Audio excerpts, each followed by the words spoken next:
dia itu punya fantasi pengen banget ngelihat si pasangan dia itu mungkin gimana ya bahasa halusnya, berhubungan dengan orang lain di depan mata dia gitu. Bayinya tuh bayinya keluar, aku lupa, tapi sama si pelaku ini mayatnya itu dimasukin ke dalam tas gym terus dibawa pergi. Pergi yang kita nggak tahu dibawa kemana. Nggak tahu dikubur atau dibuang ya. Kita nggak tahu. Yang tahu. Ngeri ya. Oke, hari ini kita kedatangan lagi.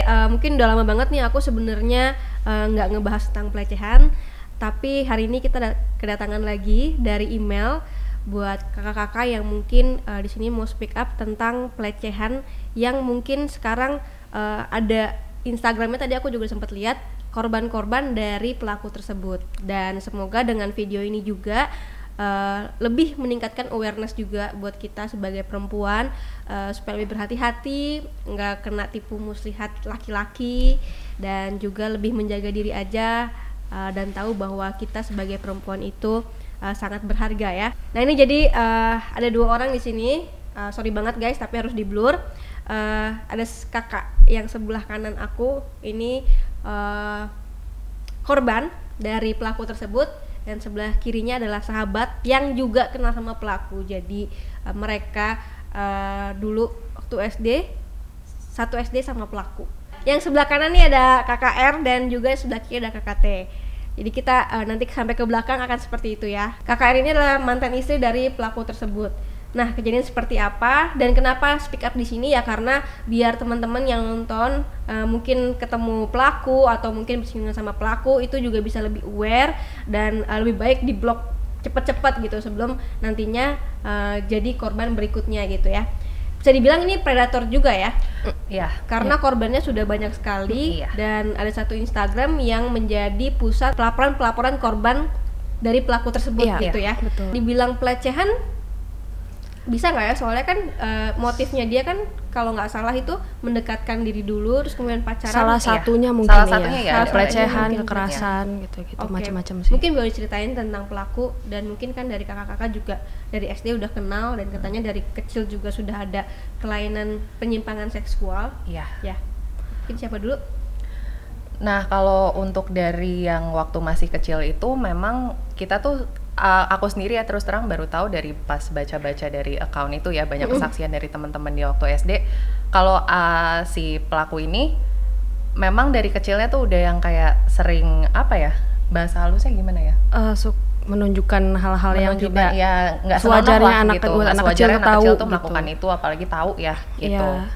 Terus juga memang kalau dari kesaksian orang-orang yang ada di akun Instagram itu yang dari yang aku baca, dari kecilnya itu memang sudah menunjukkan apa ya, indikasi ada kelainan seksual ya. Kecepatan agak puber dini ya, puber dini, terlalu dini banget, sangat dini banget. Dan untuk itunya tuh aku nggak tahu apa itu dari faktor lingkungan apa dari faktor apa, tapi kalau setahu aku memang dia itu kan dari keluarga yang baik-baik ya. Aku nggak tahu siapa dia memang salah bergaul dari dulunya atau memang ada pengalaman apa, itu juga aku nggak tahu sih gitu. Cuma memang kalau si pelaku ini dari kecilnya memang sudah ada jejak seperti itu gitu. Dari kecil berarti dari SD ya? Dari SD ya, dari SD. Kita bilangnya dari SD ya. Dari SD. Tapi waktu SD kalian nggak tahu? Nggak tahu. Kita cuma tahu dia nakal, nakal banget aja. Nakal tuh dalam arti bukan nakal seksual, bukan. Bikin onar heboh lah. Iya, dan itu memang dia cukup well known ya. Iya, itu dari soal itunya gitu. Oh, jadi dari nggak tahu kalau tapi baru sekarang nih setelah semuanya terbongkar. Betul. Iya, baru setelah korban speak up, ternyata ada lagi korban yang lain yang bilang, iya gue juga pernah nih dikasih unjuk alat kelaminnya, tiba-tiba dibawa ke toilet 5 apa 6 cewek terus ditunjukin alat kelamin, ditunjukin video begitu. Waktu SD? Waktu SD. Wow. Oke, nah mungkin dari mantan istrinya sendiri nih, gimana tuh prosesnya sampai akhirnya bisa menjadi istri? Pokoknya singkatnya sih aku tuh married waktu umur 16 tahun ya. Dan pada saat itu juga memang orang tua tuh udah nyuruh udah deh dinikahin aja karena memang hubungannya sudah terlalu jauh lain dan sebagainya. Terus juga setelah kita menikah itu dari hari keempat setelah aku married itu tuh udah mulai ada kekerasan dalam rumah tangga sih. Waktu itu penyebabnya karena aku tahu dia itu selingkuh. Oke. Ini hari keempat ya? Hari keempat. Berarti merit di umur 16 tahun, berarti masih SMA dong? Masih, aku tuh waktu itu baru ya SMA. Belum lulus dong? Udah. Oh, sudah lulus? Aku lulus SMP ya. Lulus SMP. Iya, lulus SMP waktu itu. Jadi ada gap year. Harusnya itu kan aku tahun itu masuk SMA, tapi ini ke pause dulu karena aku merit sama itu. Jadi aku udah lulus. Berarti itu kan masih kecil juga ya, bisa dibilang ya nggak kecil banget sih, SMP, mungkin pelaku juga SMA. Mendekatkan diri sama kakak, terus kemudian akhirnya berarti kan pacaran dulu ya? Iya, pacaran Pacarannya dulu. berapa lama dan lain-lain tuh seperti apa motifnya? Dia tuh orangnya pintar untuk mengambil hati dan membuat orang lain tuh merasa nyaman, Kak, khususnya perempuan ya. Dia itu dari usia dia yang pada saat itu tuh 17 tahun, dia itu udah ibarat kata udah bisa act like a gentleman gitu. Dia tuh udah bisa ngerti cara bersikap sebagai laki gentleman tuh kayak gimana, yang namanya dari hal kecil lah, istilahnya kayak kalau misalkan kita mau turun mobil dia yang bukain pintu, hal-hal semacam itu tuh dia udah ngerti dari dulu. Terus juga memang dari bahasa dia, dia itu bahasanya dibilang sweet, manis lah pokoknya, dari mulut sih. Kalau dia tuh memang kekuatannya di mulutnya manis, dan apalagi umur segitu, aku rasa memang umur-umur yang masih gampang banget dimanipulasi ya, sama yang kayaknya tuh angan-angan, romantis apa segala macam. Jadi ya aku kenanya dari situ. Oke. Saat itu jadi sahabat, lihatnya dari sisi point of view luar gitu kan, seperti apa? Oh, aku pada saat dia mungkin awal-awal pacaran itu tuh aku lost contact sama dia.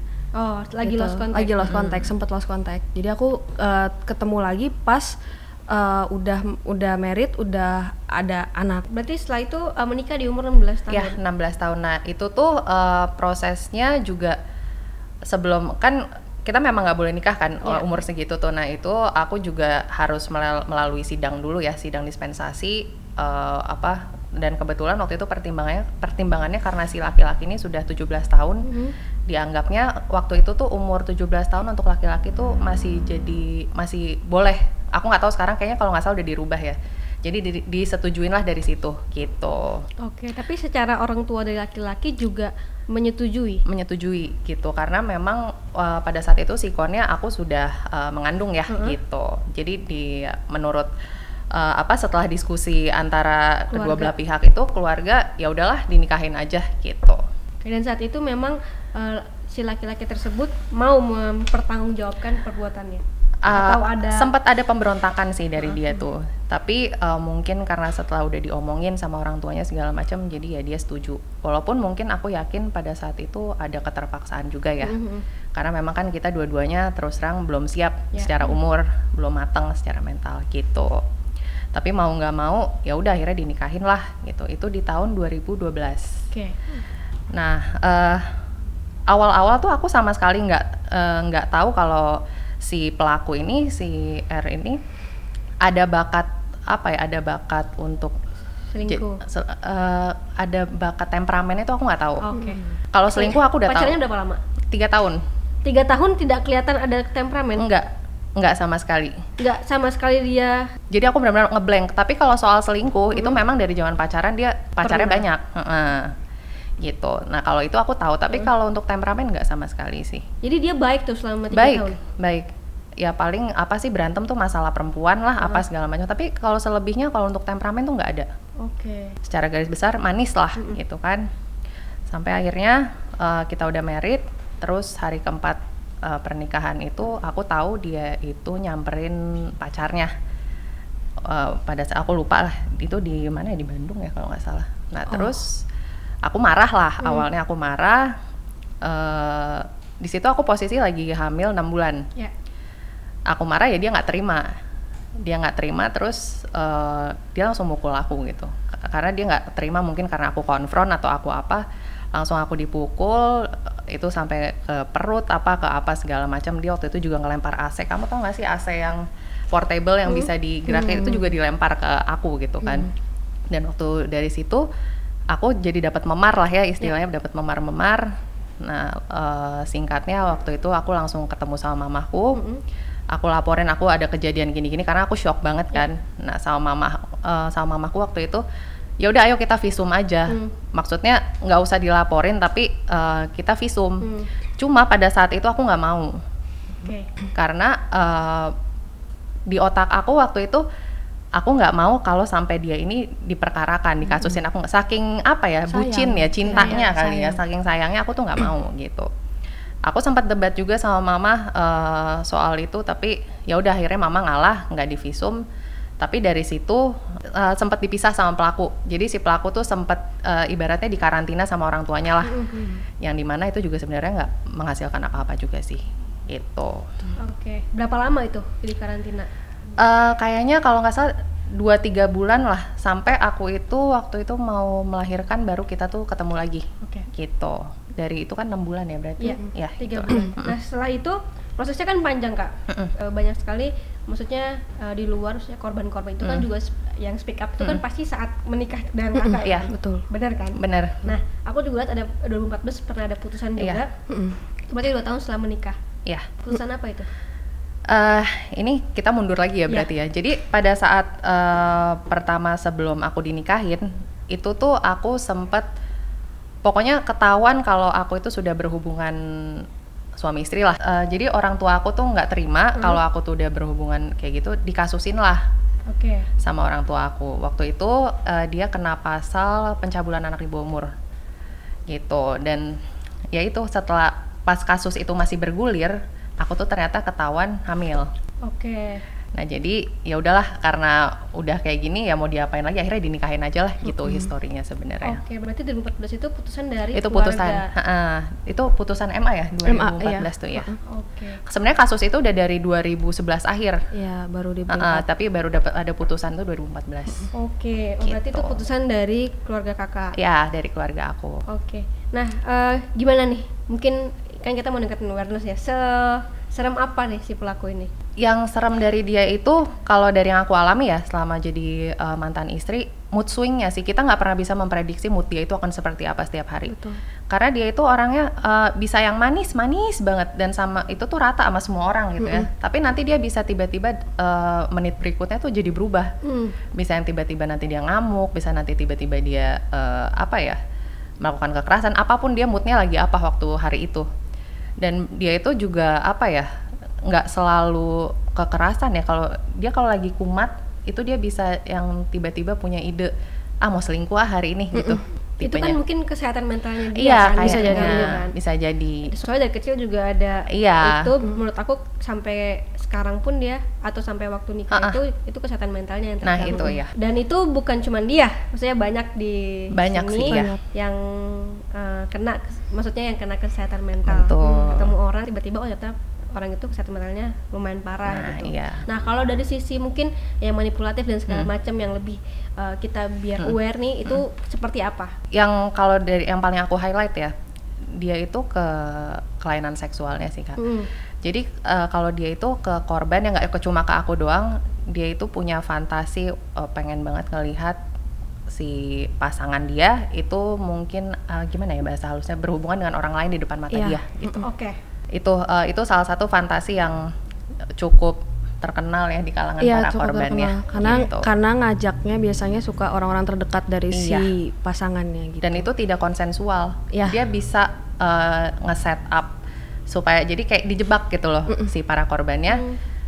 Ini contoh ya, misalkan dia udah ngebooking kamar hotel dan dia udah sudah mengajak satu orang lah untuk menjadi partner si pasangannya, sedangkan pasangannya ini nggak tahu apa-apa nih gitu. Jadi pasangannya disuruh untuk berhubungan seks sama orang lain.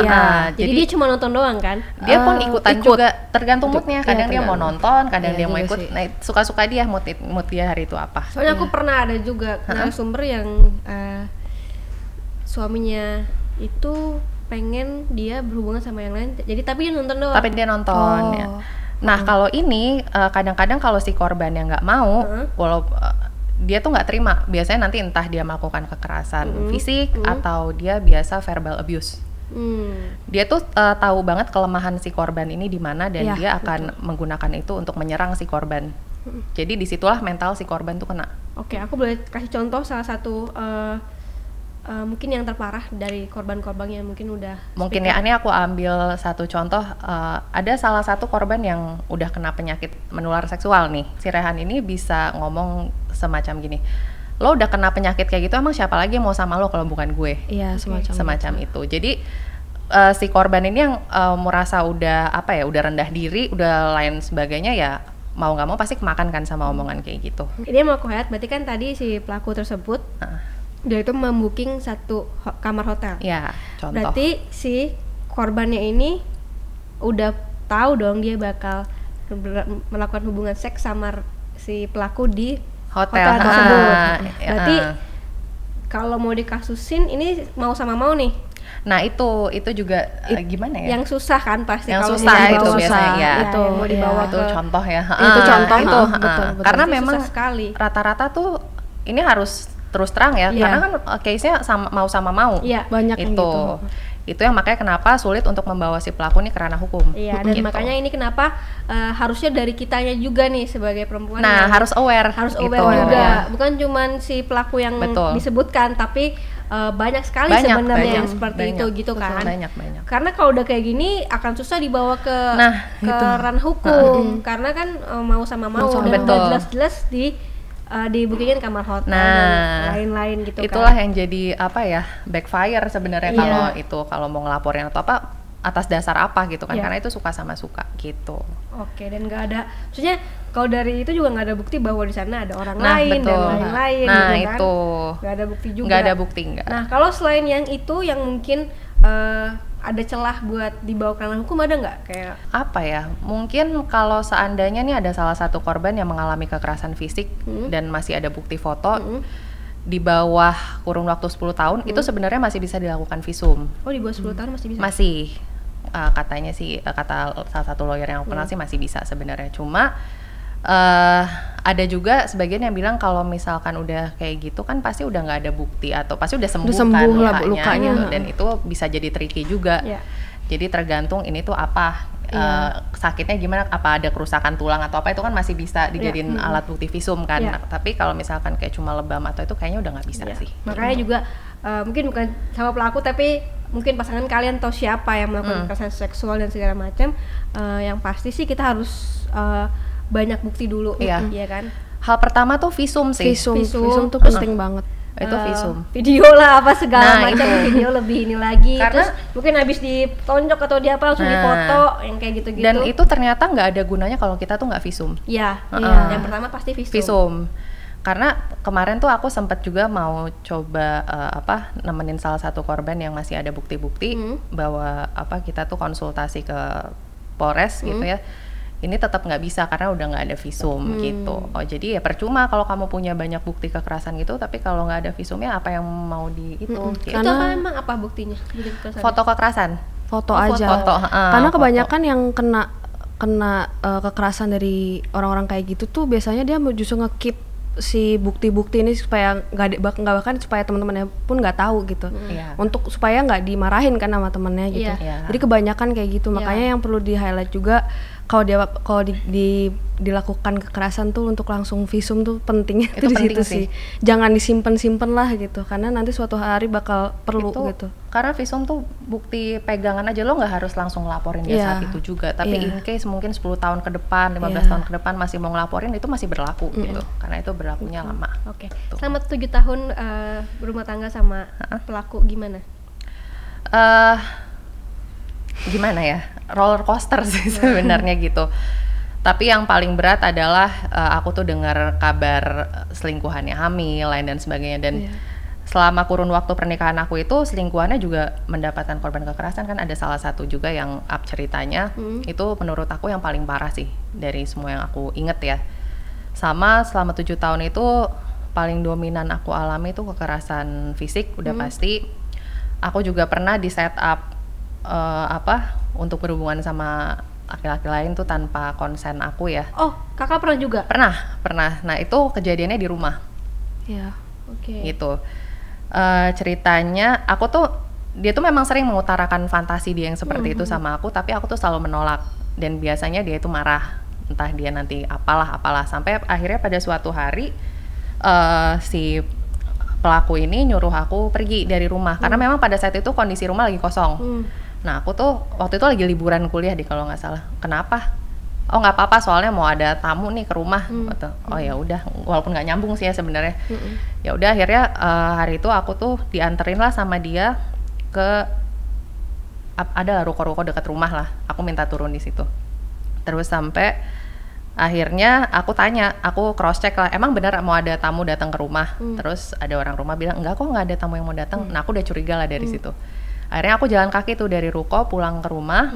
Dan pas aku udah sampai di rumah, itu jarak ruko ke rumah nggak terlalu jauh sih ya memang. Itu udah ada orang ternyata. Satu cowok. Ya satu cowok sama satu anak perempuan di bawah umur pada saat 15 itu. 15 tahun. Masih SMP ya? Masih SMP pada saat ya? itu. Anak itu ya, si perempuan, laki sama perempuan. Nah di situ tuh ternyata setelah ada bla bla bla, memang mereka bertiga tuh udah berencana untuk melakukan hubungan itu.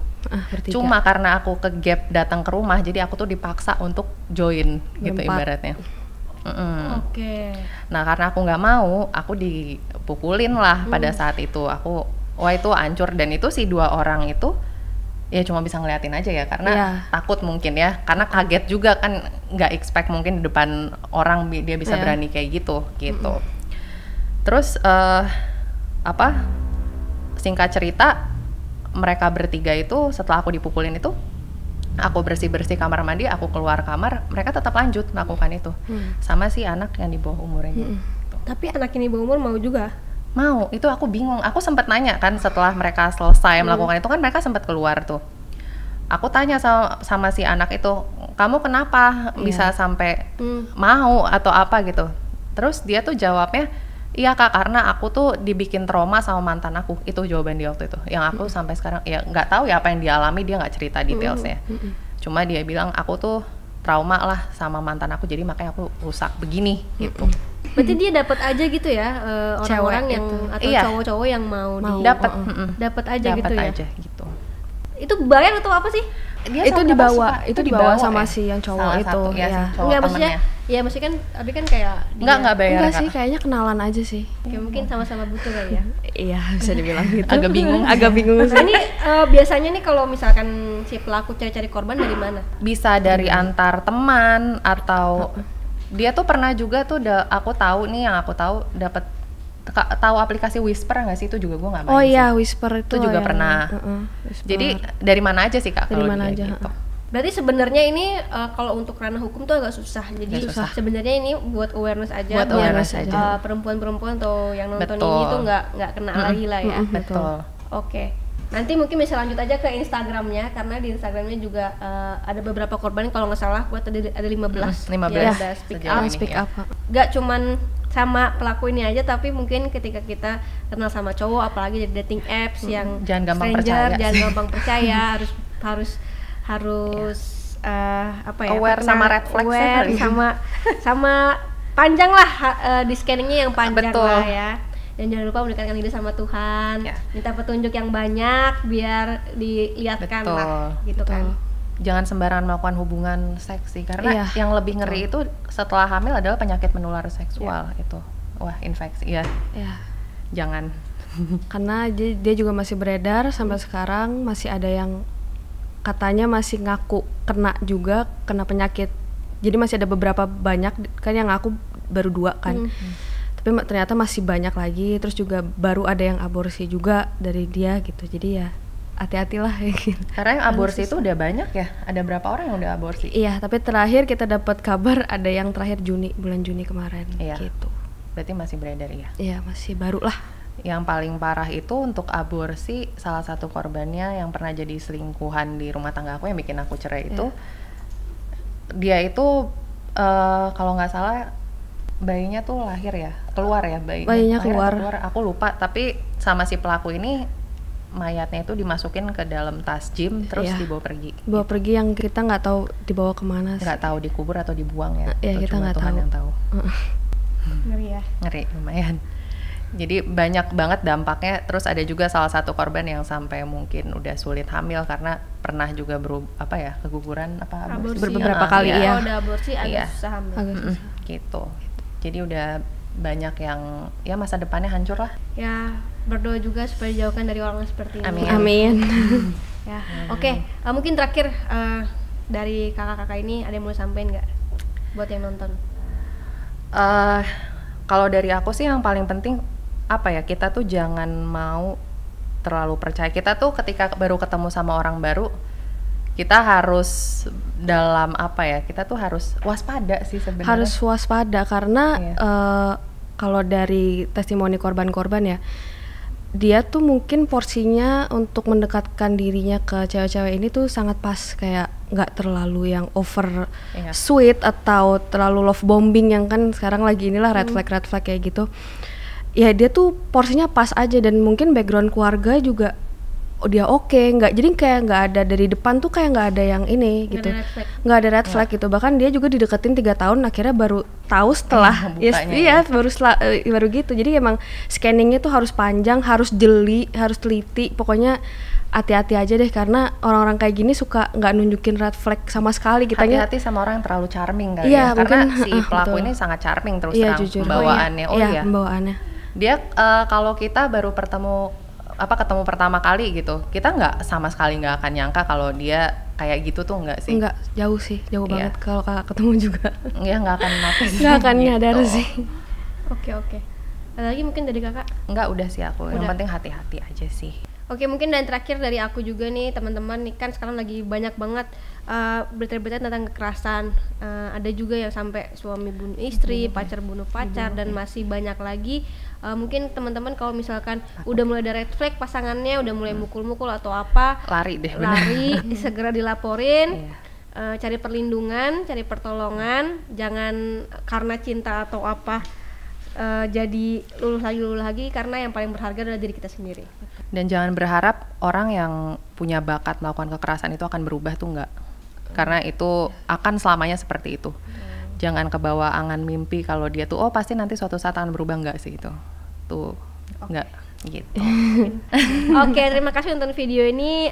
Nanti dicari aja di Instagramnya ada. Dan semoga nggak ada korban-korban lainnya, dan kita harus jaga diri kita masing-masing. Sampai ketemu di video berikutnya. Nonton sampai habis ya, makasih ya. Jangan lupa follow Instagram aku di sini dan nonton video lainnya di sini.